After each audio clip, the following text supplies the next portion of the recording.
Hi, my name is Matt DiGeronimo. I want to begin by acknowledging that as it relates to online political conversations, I'm no Boy Scout. I try to be, but I'm human. I'm a passionate human and I'm an imperfect human. I'd venture to say that you are as well. So before we start, let's reflect on the words of Oliver Wendell Holmes Jr. Greatness is not in where we stand, but in what direction we are moving. Today I want to share a 3-step approach that I came up with that I think can transform our online discussions from endless, frustrating, and disrespectful battles into opportunities for genuine understanding and growth. Far too often our discussions degenerate into name-calling and unproductive back and forths. We see comments daily like, "Why is some random billionaire destroying our government? Liberty is dying. Don't you believe in the Constitution? Why did the Democrats hide Joe Biden and circumvent the primary process? You're so intellectually dishonest." And even if these points are valid or true, where does it get us? Nowhere good. When was the last time you had a debate where your opponent stopped and just said, "Hey, you know what? You're right, and I'm wrong, and thank you for teaching me"? For most of us, that's a big old zero. So why do we keep arguing? What are we trying to accomplish? Usually it's not about changing minds, it's about venting our own frustrations and seeking validation for our own egos. I believe we could do better. If our true goal is to reduce hatred and bridge the divide, we must stop trying to win every argument and instead focus on our shared journey. Even if our viewpoints seem self-evident, they're shaped by our own deep-seated assumptions that may differ from those of others. If our underlying assumptions don't align, then none of the details will. Imagine 2 cars that start their journey side by side, but after hundreds of miles, they lose track of one another. One driver calls the other and says, "Hey, let's meet for lunch in Miami." And the other replies, "Miami? I hate Miami. I'm near Baltimore. Let's meet in Baltimore." Well, if they really want to share a meal together, they gotta stop arguing about their current positions and retrace their routes to see where they diverged.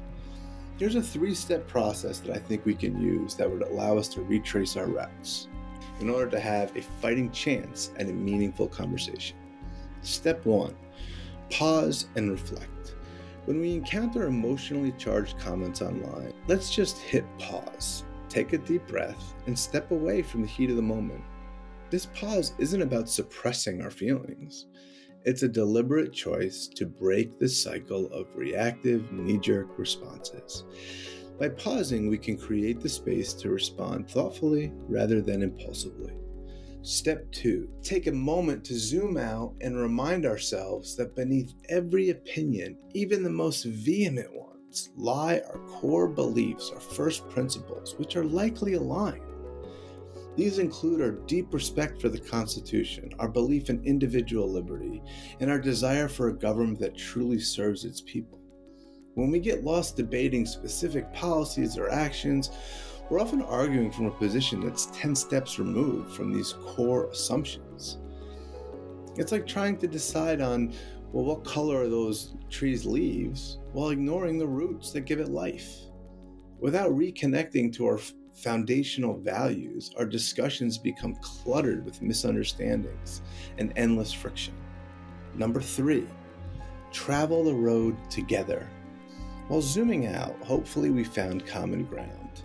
Start from this common ground and then travel together, collaboratively, to see where our thoughts and beliefs diverged. Remember, this isn't about proving who's right and who's wrong. That's a fool's errand. It's about shifting the dialogue from a contest of egos to a collaborative effort to understand our underlying beliefs. By doing so, we turn debates into joint explorations, a process that can lead to real progress. Here's why pause, zoom, and travel works. It breaks the cycle. Pausing interrupts our automatic emotional reactions and gives us a chance to choose a more constructive path. It reconnects us with our own core values and reveals those of our neighbors. This reframes our discussion on what unites us rather than what divides us.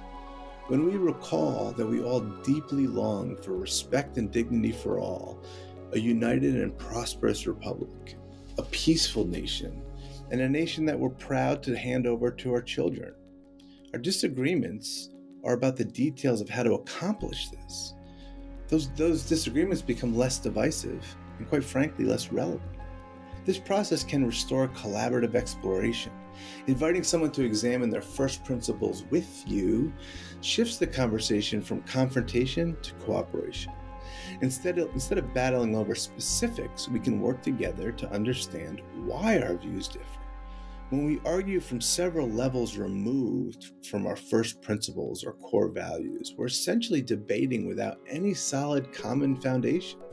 By coming back to what truly matters, we acknowledge that at the heart of it, we share a common desire for a better country. That shared desire is what ultimately matters and unites us. Again, I know I'm not perfect and never will be, and I doubt that you are either. But we're all in this together. We're on a journey of learning and growth in how we communicate together. So the next time you come across a heated comment online that triggers you, try these 3 steps. Pause, zoom out, and invite your opponent to travel the road with you.